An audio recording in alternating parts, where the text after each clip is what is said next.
Bem, meus queridos, muito boa tarde novamente a todos e a todas. Vamos dar prosseguimento aos nossos trabalhos, nosso grupo de pesquisa, aqui no segundo dia, de minicurso da Janaína, que continuará abordando a temática que outrora trabalhamos na sexta-feira passada com relação à proteção de dados do consumidor e a vulnerabilidade deste no mercado de consumo. E sem mais delongas, passo a palavra à nossa querida Janaína para que ela inicie a sua exposição. Bom trabalho a todos. Obrigada, professor Felipe. Eu vou compartilhar aqui a tela da nossa apresentação. Primeiramente, eu quero agradecer a presença de todos e dizer que eu estou muito feliz, novamente, de estar aqui compartilhando um pouquinho da minha pesquisa, da minha dissertação de mestrado com vocês. Como o professor Felipe disse, nós vamos dar continuidade à nossa reunião da aula da semana passada, falar um pouquinho sobre a vulnerabilidade do consumidor na economia de dados. Está compartilhando a tela? Tudo certinho? Sim, Janaína, tudo perfeito. Ótimo. Um minutinho. Na semana passada, nós conversamos um pouco sobre o diagnóstico da sociedade disciplinar, da evolução das leis de proteção de dados, do conceito multiforme da privacidade e do consentimento. Com relação ao consentimento estipulado na LGPD, eu gostaria de fazer uma relembrança do que nós falamos um pouquinho da semana passada, com relação aos adjetivos do consentimento.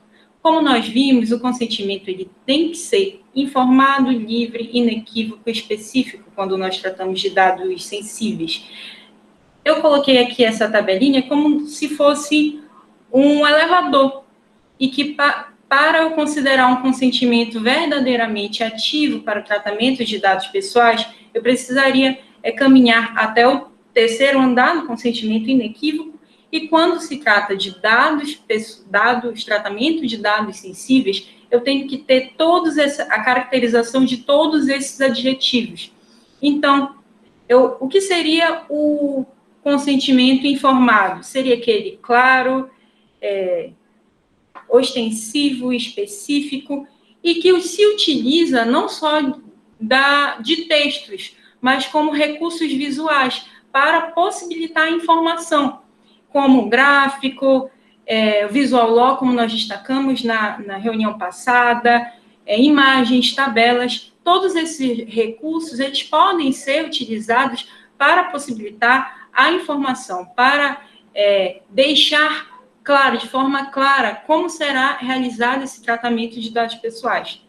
Além disso, subindo para o segundo andar, com relação ao consentimento livre, nós precisamos retirar a assimetria de poder para possibilitar, de fato, que o consumidor realize a sua autonomia de vontade.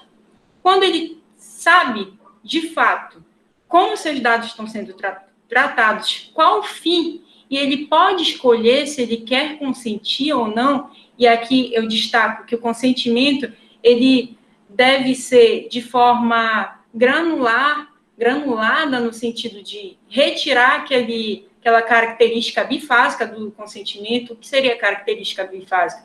Ou tudo ou nada, e sim colocar possibilidade do consumidor consentir de forma granulada na realização, na utilização daquele serviço, e poder, de fato, exercer a sua autonomia de vontade e uma escolha verdadeiramente livre.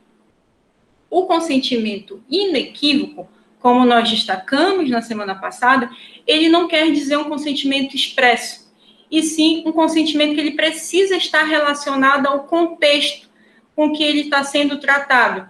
Então, nós podemos sim falar de um consentimento tácito, desde que ele esteja vinculado àquela situação, aquele contexto, com aquela finalidade, e que eu possibilite, a qualquer momento, o direito de oposição.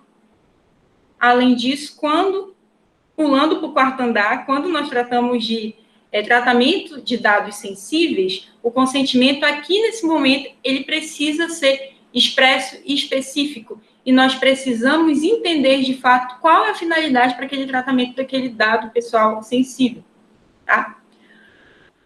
Por que eu estou recapitulando essas características do consentimento? Porque nós entendemos que na economia de dados pessoais existe uma relativização desse consentimento pela dificuldade de conseguir estabelecer todos esses adjetivos impostos na Lei Geral de Proteção de Dados. Mas por que acontece isso, Janaína? É porque na relação de consumo existe a vulnerabilidade. O Código de Defesa do Consumidor, ele tem como fundamento principal o princípio da vulnerabilidade.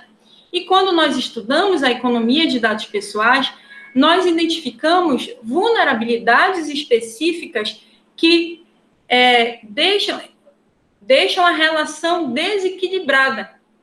Eu sempre gosto de destacar que essas vulnerabilidades, elas estão relacionadas com o consentimento relativizado, com a impossibilidade de exercer um consentimento verdadeiramente ativo, e quando nós destacamos as vulnerabilidades específicas na economia de dados pessoais, nós não temos um objetivo aqui de segmentar, mas sim de identificar todas as características para, a partir dessas características, nós podermos buscar medidas preventivas e medidas de responsabilização.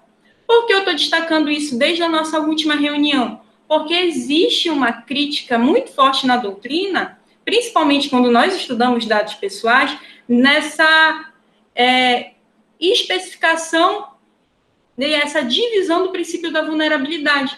Porque, na verdade, parte da doutrina entende que existe uma vulnerabilidade informacional apenas. Mas não, quando nós vamos ver as especificações do mercado informacional, nós observamos que o consumidor, ele apresenta, sim, uma vulnerabilidade econômica, porque existe um desequilíbrio patrimonial com o fornecedor e com o consumidor inserido nesse contexto. Além disso, há, sim, uma assimetria informacional, porque o consumidor não tem informações técnicas daquele tratamento de dados pessoais, ou quando tem essas informações, ele não consegue entender, de fato, o que está acontecendo ali com aquele processo, com aquele tratamento de seus dados pessoais, ou quando dão informação, a informação, às vezes, é excessiva. Informação excessiva não quer dizer informação qualificada. Muitas vezes, o excesso informativo, ele confunde. No pretexto de deixar claro, de especificar como será a finalidade desse tratamento de dados pessoais, na verdade, ele acaba confundindo o consumidor, porque insere várias informações complexas e técnicas que o consumidor ele não vai entender o que está acontecendo ali naquela relação. Além da vulnerabilidade econômica, além da vulnerabilidade informacional, nós podemos destacar que, nesse contexto de tratamento de dados pessoais, nós temos uma vulnerabilidade comportamental do consumidor. O que seria vulnerabilidade comportamental? A vulnerabilidade comportamental, ela está relacionada com aquele aspecto que nós vimos de modulação comportamental do consumidor através da utilização dos dados pessoais. O fornecedor utiliza de heurísticas e de insights para fazer com que o consumidor seja direcionado a um certo tipo de comportamento. A Camille, que eu acredito que ela está presente aqui, está presente. A Camille, na sua dissertação de mestrado, estou até aqui com o livro dela, ela diz que, no contexto da medicalização do consumo, nós temos uma vulnerabilidade psíquica. Considerando essas premissas defendidas pela Camille, eu entendo que na relação da economia de dados pessoais, nós temos uma vulnerabilidade, na verdade, além do comportamento, e sim uma vulnerabilidade psico-comportamental. Por quê? Porque a partir do momento que eu estou direcionando um comportamento, modulando um comportamento, eu acabo também influenciando nas emoções e no psicológico desse consumidor. Então, esse contexto de modulação algorítmica, esse contexto de assédio de consumo exacerbado e de direcionamento comportamental também vai influenciar nas emoções e no psicológico do consumidor. Então, existe aqui uma vulnerabilidade psicocomportamental, que seria uma vulnerabilidade mais além da modulação do comportamento em si por insights. Além dessas 3 vulnerabilidades que nós estamos destacando, existe a caracterização da vulnerabilidade situacional. A vulnerabilidade situacional, ela está relacionada à situação, ao contexto em que está sendo realizado aquele tratamento de dados pessoais. Mas como assim? Como assim, Janaína? Não ficou claro. Quer dizer que, pelas próprias características do comércio eletrônico e as características da economia de dados pessoais, nós vamos estabelecer um desequilíbrio daquele consumidor que ele terá uma vulnerabilidade agravada. Quais são essas características? Despersonalização, desterritorialização, desmaterialização, assimetria informacional, assimetria de poder.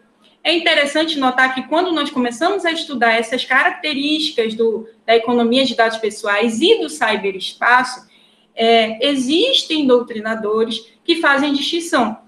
Eles afirmam que quando nós vamos estudar a vulnerabilidade aqui, ou nós vamos vincular exatamente as características do ciberespaço ou as características da economia de dados pessoais no mercado informacional relacionado à simetria de informação. Eu, particularmente, entendo que nós não podemos fazer essa divergência e essa separação.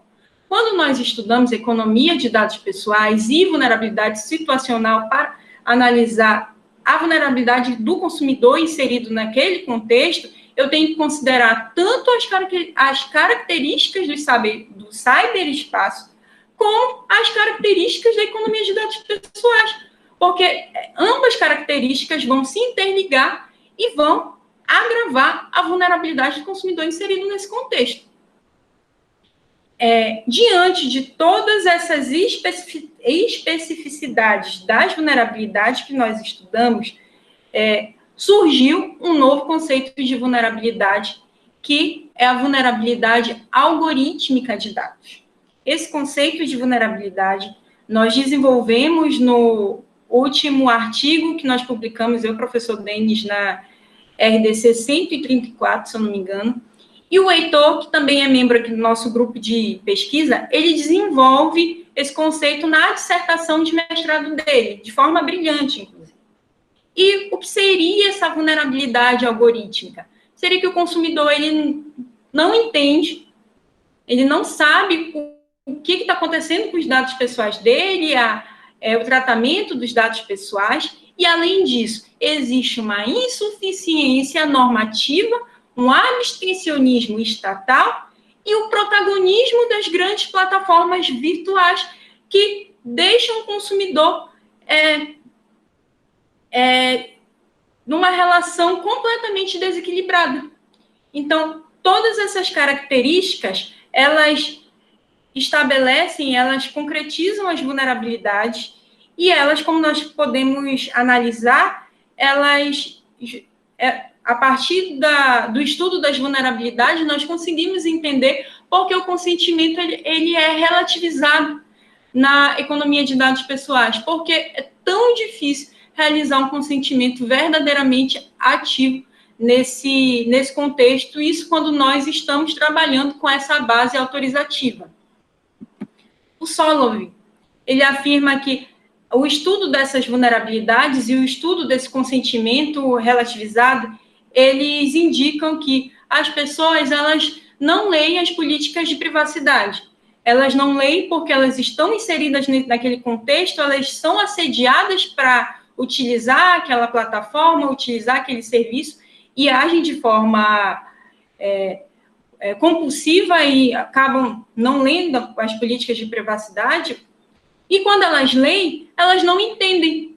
Ou porque a linguagem é muito difícil, ou porque não há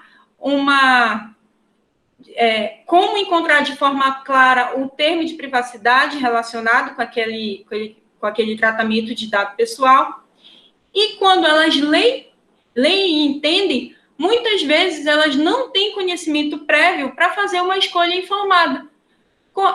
O que quer dizer esse conhecimento prévio? Quer dizer que elas leem, elas sabem o que está acontecendo, mas as características específicas daquele mercado, daquele contexto, não fazem com que elas exerçam realmente a sua autonomia de vontade, porque elas não entendem da estrutura tecnológica que envolve todo esse tratamento de dados pessoais. E ainda, quando elas leem, entendem e podem escolher de forma verdadeiramente informada, muitas vezes a sua escolha é distorcida pela própria estrutura, pela própria arquitetura de rede com que aquela plataforma é desenvolvida. Aqui eu posso destacar aquele consentimento bifásico, como eu já disse anteriormente. Não consigo consentir de acordo com a utilização do serviço. Ou eu dou todos os meus dados, ou eu não utilizo aquela plataforma. Então, a própria estrutura tecnológica daquela rede, daquela plataforma, impossibilita a minha tomada de decisão verdadeiramente livre. Deixa eu ver. A LGPD, juntamente com o Código de Defesa do Consumidor, elas estabelecem a responsabilidade civil da utilização indevida de dados pessoais através do diálogo das fontes, de complementariedade ou de subsidiariedade. Essa responsabilidade civil, elas têm por objetivo combater o dano e também evitar, como nós vamos ver no estudo dessa responsabilidade, evitar o estabelecimento do estado de danosidade desse consumidor inserido nesse contexto. Nós temos as caracterizações das vulnerabilidades, nós temos os tipos de vulnerabilidade, como nós vimos, e a Lei Geral de Proteção de Dados, juntamente com o Código de Defesa do Consumidor, através de uma interpretação complementar, elas buscam formas de proteção, tanto a violação da lei quanto a violação de técnicas de segurança. É importante destacar aqui, quando nós estudamos responsabilidade civil, proteção indevida de dados pessoais, que quando nós estamos falando de relações de consumo, a LGPD, ela afirma expressamente que a responsabilidade será objetiva, porque ela vai vincular diretamente ao Código de Defesa do Consumidor, será aplicado o Código de Defesa do Consumidor.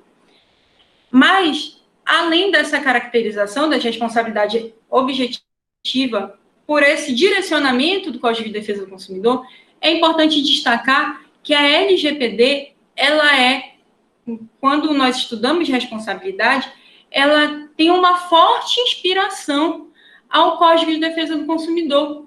Os conceitos de risco é similar ao conceito de defeito ou fato de serviço. As excludentes de responsabilidade são similares também. Eu já fiz esse trabalho de comparar tanto as responsabilidades da Lei Geral de Proteção de Dados e a responsabilidade do serviço, do defeito no Código de Defesa do Consumidor, e nós conseguimos observar que existe aqui uma forte inspiração, ou então um espelho, de fato, entre as duas legislações. Então, aqui, a LGPD, ela não é uma inovação quando nós falamos de responsabilidade. Ela é uma complementariedade do nosso Código de Defesa do Consumidor. Quando nós observamos as excludentes de responsabilidade, a responsabilidade solidária, a inversão do ônus da prova, a insuficiência, os conceitos de defeito ou vício de qualidade e segurança. E também quando nós consideramos a tutela coletiva nesse tratamento nessa responsabilização por uso indevido de dados pessoais. É importante destacar também que a responsabilidade, ela tem um caráter preventivo. Ela além de responsabilizar pela incidência de dano, ela direciona a proteção de dados pessoais de forma preventiva para evitar, estabelecer a segurança naquele tratamento de dados pessoais e, além de estabelecer a segurança, utilizar de técnicas preventivas e, assim, evitar o estado de danosidade do consumidor. Então, é interessante notar que a responsabilidade, que a Lei Geral de Proteção de Dados, ela tem, sim, a responsabilização pelo dano, mas ela também busca, ela tem a intenção, ela impõe a utilização de práticas preventivas para evitar os riscos no tratamento desses dados pessoais.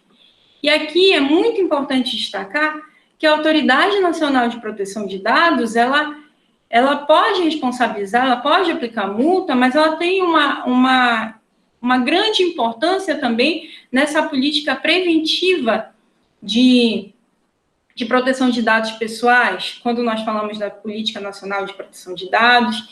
E aqui é importante destacar também que a Senacom, ela exerce um papel muito importante na proteção do uso indevido de dados pessoais e na responsabilização do uso indevido de dados pessoais do consumidor. E existe a necessidade de tanto a Autoridade Nacional de Proteção de Dados e a Senacom realizarem uma política convergente da proteção do consumidor inserido nesse contexto. Uma política tanto para reprimir os abusos, como para buscar a prevenção do consumidor inserido nesse contexto. Eu incluí aqui a Senacom, desde o ano passado, ela está exercendo um papel extremamente importante na proteção do consumidor inserido nesse contexto de uso indevido de dados pessoais. E eu destaquei aqui o caso da RAP contra a Senacom, mas se nós procurarmos, existem vários casos que a Senacom ela agiu de forma ativa na busca de prevenção, na busca de responsabilização contra o uso indevido de dados pessoais.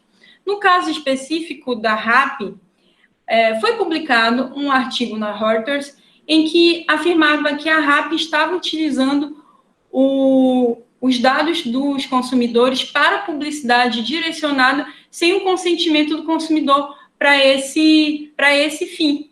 Então, a Senacom, sabendo dessa situação, ela notificou a RAP para explicar, para que a RAP pudesse explicar como estava sendo o tratamento dos dados pessoais dos consumidores que utilizavam a plataforma. E aí a Senacom solicitou algumas informações como a RAP obtém esse consentimento, quais são os fins para o tratamento desses dados, se existe publicidade direcionada, e se sim, quais são as operações dos dados, do tratamento dos dados que essa entidade executa, se há fornecimento dos dados dos consumidores para as outras entidades, quais a finalidade, qual o tipo de execução, e se existe a demonstração de como é realizado o legítimo interesse do tratamento de dados pessoais nesse contexto. É importante destacar que a Senacom, como a Senacom, ela está buscando prevenir, não só prevenir, como também responsabilizar os fornecedores por uso indevido de dados pessoais inseridos nesse contexto, tendo como base, inclusive, um princípio da prevenção estipulado na Lei Geral de Proteção de Dados. Bom, isso, Flávia. A Flávia escreveu aqui no chat que a Senacom assinou o acordo de cooperação técnica com a ANPD.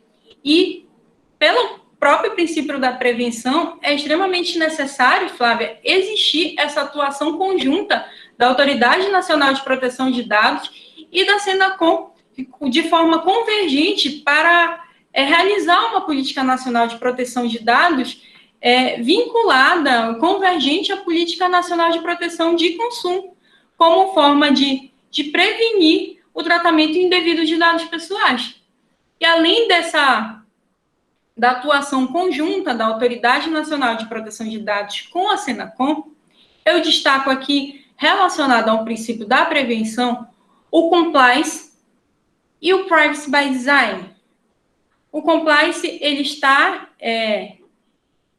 especificado na Lei Geral de Proteção de Dados, quando a lei ela estipula a governabilidade e a busca por segurança, pela prevenção.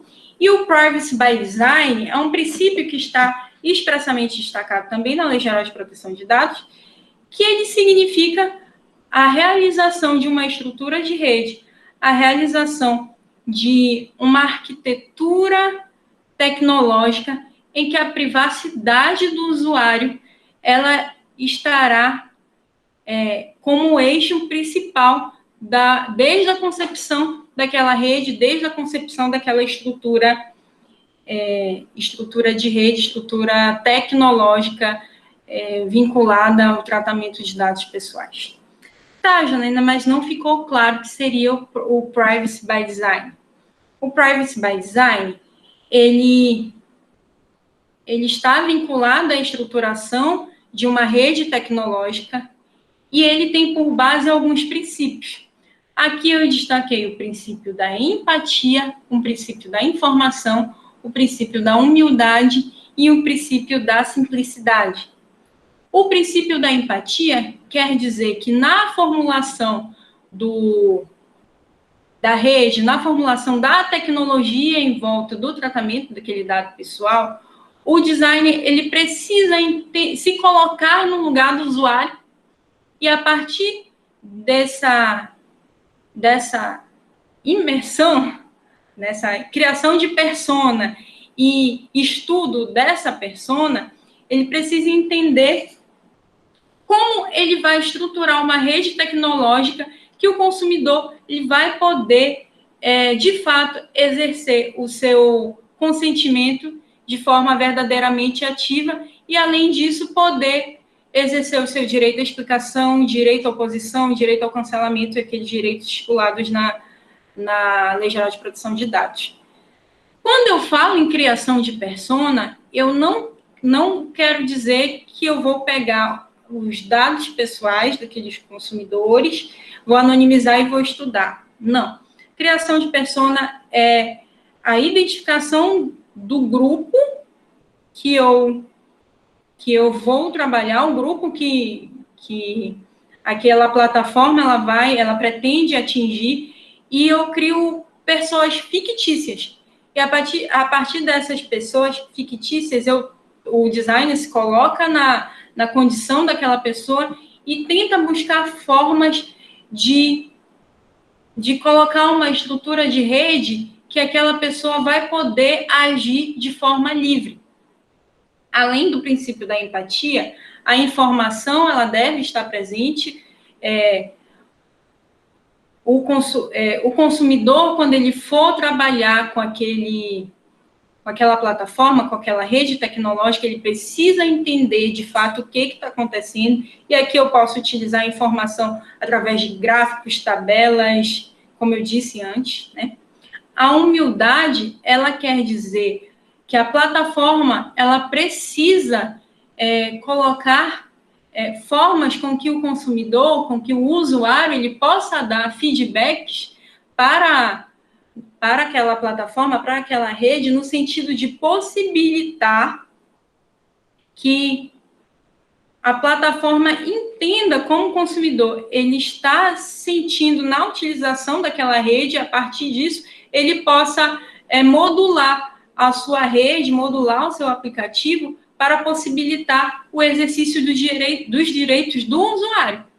E a simplicidade, ela está relacionada com uma formulação de uma arquitetura tecnológica simples, que o consumidor, ao abri-la, ele vai entender como ele pode consentir, como ele pode retirar o seu consentimento, como ele pode exercitar o direito de oposição e possa realizar o consentimento de forma ativa, quando essa for a base autorizativa, e quando for outras bases, ele pode exercitar também os direitos de oposição, os direitos de cancelamento, naquela formulação, naquela estruturação tecnológica de formulação de aplicativos, de tecnologia específica de utilização de dados pessoais. Qual é o modelo ideal para a construção do relacionamento baseado na privacidade desde a concepção? O estado inicial, ele está relacionado com aquela ausência de consentimento sobre a coleta dos dados pessoais. O consumidor, ele não sabe como será realizada a coleta dos seus dados pessoais, nem o tratamento, mas o fornecedor, ele consegue estruturar aquela tecnologia de uma forma simplificada, de uma forma informada, que vai existir uma construção de confiança entre o fornecedor e o consumidor, em que o titular, em que o usuário, ele vai entender com quem ele está compartilhando, qual a finalidade do compartilhamento de seus dados pessoais, quais os dados pessoais que estão sendo compartilhados, se ele quiser compartilhar. E o estado-alvo é que o consumidor, independentemente de querer ou não compartilhar os seus dados pessoais, independentemente do compartilhamento desses dados, ele vai optar por uma decisão de forma consciente. O modelo do Privacy by Design, um modelo para a construção desse relacionamento com o Privacy by Design, ele tem por base a construção de uma relação de confiança. E essa relação de confiança, através da estruturação das redes, da estruturação do aplicativo, ele vai fidelizar o consumidor. Então, o objetivo da privacidade, desde a concepção, da realização de designs com base na privacidade do usuário, é justamente fazer com que o usuário confie, entenda o fornecedor, confie, e a partir dessa relação de confiança exista uma relação de fidelidade. Então, o Privacy by Design, além de ser um princípio vinculado à prevenção, estipulada na Lei Geral de Proteção de Dados Pessoais, ela também tem por objetivo a realização de uma relação de consumo mais harmônica, uma relação de consumo em que há confiança, uma relação de consumo em que há uma fidelização entre o consumidor e o fornecedor, porque o consumidor, ele confia no fornecedor, porque aquele fornecedor, ele estruturou a plataforma de uma forma que o consumidor, ele entenda, que o consumidor entende como é que seus dados vão ser compartilhados, por que estão sendo compartilhados, e além de entender, ele a qualquer momento ele pode retirar o seu consentimento.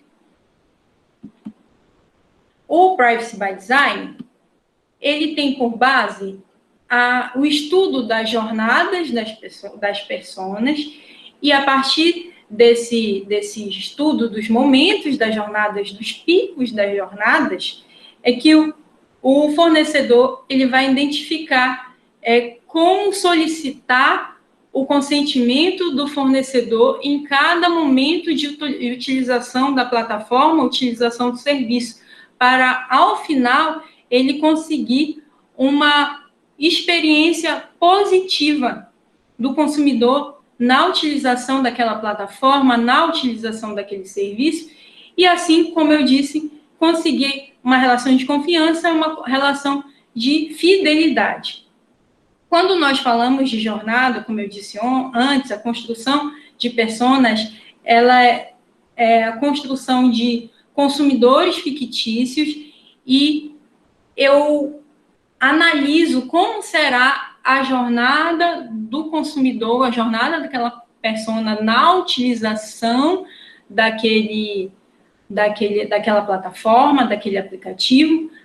E aqui, por exemplo, na jornada, tem os picos de utilização a partir do download, a utilização no cadastro, o primeiro uso, incidente, uso contínuo e a recomendação. A partir desses momentos, o fornecedor ele vai buscar forma de conseguir o estabelecimento do consentimento e, além disso, o estabelecimento dos direitos estabelecidos na Lei Geral de Proteção de Dados Pessoais.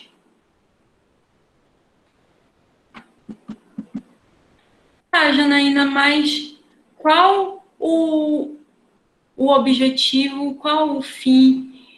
Você já falou que a intenção, de fato, é realizar uma relação que tenha por base a confiança e que, a partir da confiança, realizar uma fidelização do consumidor ao fornecedor.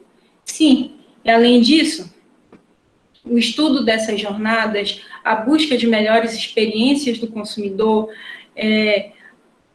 a imposição de tecnologias simplificadas, do consentimento granular, que é diferente daquele consentimento bifásico, todo esse estabelecimento do Privacy by Design, ele tem por objetivo estabelecer uma relação mais harmônica.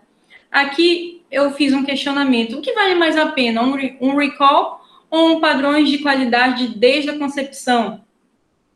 Na Lei Geral de Proteção de Dados, nós não temos o recall, né? O recall eu coloquei aqui como efeitos exemplificativos daquela emissão de relatório de impacto. Então, o que é mais positivo para o fornecedor? É realizar um relatório de impacto ou realizar padrões, arquiteturas de rede que tem por base padrões de qualidade desde a concepção? Se eu for agir de forma predatória, se o fornecedor entende que é mais importante agir de forma predatória, utilizar indevidamente os dados pessoais, pedir o consentimento de forma bifásica, não dá possibilidade nenhuma de direito à oposição, direito à explicação, ele assume o risco dos custos da emissão de relatório dos riscos. Além disso, existe um grande dano reputacional daquele fornecedor quando há uma emissão de relatório de risco, há um estabelecimento do recall, uma divulgação de um tratamento irregular de dados pessoais. Além disso, quando ele age de maneira completamente predatória, ele assume os riscos de ser responsabilizado e de ter possíveis sanções naquele tratamento irregular de dados pessoais. No outro ponto, aquele fornecedor que utiliza padrões de qualidade desde a concepção, padrões vinculados a princípio da prevenção e o Privacy by Design, ele tem o respeito aos padrões de qualidade, ele tem um investimento preventivo e tem uma proteção da privacidade do consumidor desde a concepção e, a partir desses aspectos, ele vai realizar uma relação de confiança entre ele e o consumidor que ele quer atingir. E, a partir dessa relação de confiança, ele vai fidelizar o seu consumidor e a fidelização do consumidor vai fazer com que, a longo prazo, ele tenha mais lucros e ele fique mais tempo no mercado. Então, o objetivo da prevenção na Lei Geral de Proteção de Dados e do princípio do Privacy by Design na Lei Geral de Proteção de Dados é justamente estabelecer uma relação mais equilibrada, uma relação com base na confiança, uma relação que o consumidor ele vai fidelizar, porque ele tem a possibilidade de exercer de fato seu direito. Isso tudo através de uma arquitetura de rede, uma arquitetura de plataforma simples, uma arquitetura que ele vai entender, uma arquitetura informada, que vai possibilitar um consentimento de verdadeiramente informado, um consentimento verdadeiramente livre, e a partir dessa relação, consequentemente, eu vou conseguir um equilíbrio maior entre as partes na relação. As conclusões de todos os nossos minicursos, eu antecipei um pouquinho para a gente ter um tempo para discutir, que existe, de fato, uma relativização dos consentimentos diante de todas essas vulnerabilidades que nós estudamos. A partir da identificação dessas vulnerabilidades e da identificação da relativização desse consentimento, há necessidade de uma atuação conjunta entre as autoridades administrativas, aqui eu destaco a Autoridade Nacional de Proteção de Dados e a Senacom, para reprimir os abusos e para estabelecer políticas de prevenção ao uso irregular de dados pessoais. Além dessa atuação conjunta, há necessidade de uma adoção de uma arquitetura de rede simplificada e transparente, aqui eu destaquei o Privacy by Design, para que o consumidor ele possa exercer o seu consentimento de uma forma verdadeiramente livre e, quando for uma outra base autorizativa, ele possa exercer os seus direitos de forma simplificada. E, além disso, há necessidade do estabelecimento de uma política para educar o consumidor e para, a partir dessa educação, estabelecer o seu empoderamento na relação de consumo no contexto de proteção e de tratamento de dados pessoais. Eu utilizei aqui algumas referências para realizar o nosso minicurso. Me coloco agora para o debate, para questionamentos, e eu espero que vocês tenham gostado. Gente, muito obrigada. Obrigado, Janaína. Aprendi muito com os teus 2 minicursos, na verdade, os 2 dias desse minicurso em especial, sobre a proteção de dados pessoais, né, do consumidor e o seu agravamento de vulnerabilidade. E só a título reflexivo mesmo, eu gostaria de pontuar que algo que, inclusive, você traz nas suas considerações finais do minicurso, é que hoje o tratamento de dados pessoais, dentro desse diagnóstico todo realizado com relação ao consentimento, com relação à forma como esses dados são tratados, é de fato uma palavra, a transparência, né? E eu acho que o maior desafio hoje, dentro do tratamento de dados pessoais, ou até mesmo como uma forma de mitigar esse agravamento de vulnerabilidade do consumidor dentro dessas plataformas que se utilizam ou capturam dados pessoais, é justamente garantir um ambiente de transparência. E não há como garantir transparência se o princípio corolário do código for esquecido, que é a informação. Eu sempre costumo dizer isso. Olha, lá no regime da proteção contratual, no Código de Defesa do Consumidor, existe um princípio específico, que é o princípio da transparência. Ele está lá no artigo 47 do Código de Defesa do Consumidor. O que esse princípio traz, na base do direito civil? Aquilo que eu chamo de garantia de cognoscibilidade. A garantia de que o consumidor está sendo, de fato, informado acerca do que ele está contratando ou acerca, no caso da proteção de dados, do que ele está entregando ao fornecedor.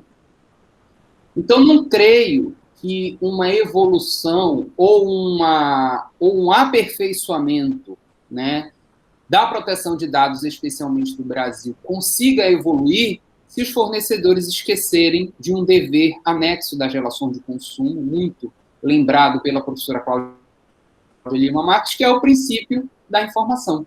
Sem informação, não tem como haver transparência. Sem informação, não há como o fornecedor se projetar no mercado de consumo de boa fé. Fornecedor que se utiliza de ambiente escuso, um ambiente muitas das vezes obscuro, na forma como vai captar esse consentimento do consumidor? Será que ele está agindo de boa fé? Será que essa conduta é proba, é leal, é honesta? Então fica a reflexão, né? Eu acho que só há uma maneira de nós chegarmos a uma evolução no tratamento de dados pessoais, observando esse critério de transparência, se o dever informacional, que é um princípio corolário do CDC ao lado do reconhecimento da vulnerabilidade, se fizerem presentes. Enquanto as estruturas tecnológicas forem pensadas unilateralmente pelos fornecedores, com o viés, muitas das vezes, de obnubilar, ou seja, deixar um ambiente incerto, inseguro ou capaz de colocar o consumidor em uma situação de enganosidade, os abusos continuarão a ser praticados no mercado de consumo. Os nossos dados continuarão sendo utilizados de maneira indevida.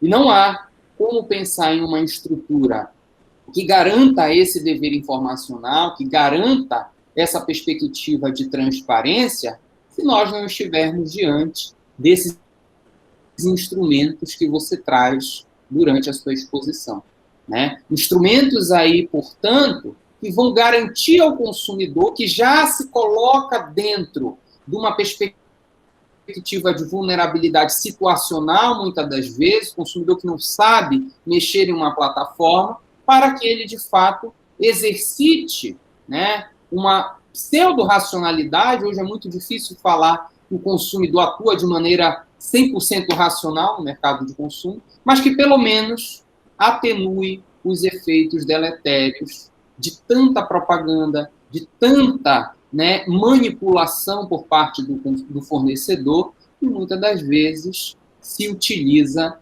desses instrumentos aí disponíveis, né, nas plataformas de tecnologia para se apropriarem devidamente dos dados pessoais, subvertendo por meio de estratégias de maquiagem, né, a violação desses direitos que são tão caros no âmbito da relação de consumo, que manifestam aí naturalmente o direito que cada um de nós consumidor tem quanto à nossa privacidade. Então, era mais uma reflexão geral, né? Acabei até me alongando falando demais, mas o ponto central que eu gostaria de deixar aqui no final desse nosso minicurso é este também, não é só isso, né? Mas a importância de se resgatar o dever anexo da boa-fé e da informação. Reconhecendo, portanto, que sem informação não há como haver consentimento, não há como haver transparência. E aquela garantia de cognoscibilidade, que é uma imposição do código ao fornecedor, a sua postura, né? Lembrando aqui, o código, quando é criado, ele subverte a regra do cavientor, lá do Código Civil, para a regra do cavi vendictor. É dever do fornecedor informar adequadamente, de forma prévia, as condições da contratação. No caso da proteção de dados, a forma como esses dados serão capturados, a forma como disponibilizar a esse consumidor instrumentos para que ele tenha ciência do que ele está entregando e se de fato aquilo é um verdadeiro consentimento. Então, eram algumas reflexões que eu gostaria de trazer aqui a título de conclusões, né, da fala da Janaína, muito bem pontuada sobre a temática desse mini curso, para que a gente pudesse refletir um pouco mais. Professor, precisa ter uma mudança de paradigma nesse contexto, né? Os fornecedores, eles precisam entender que, além de ser o direito à informação, é o direito-dever, né?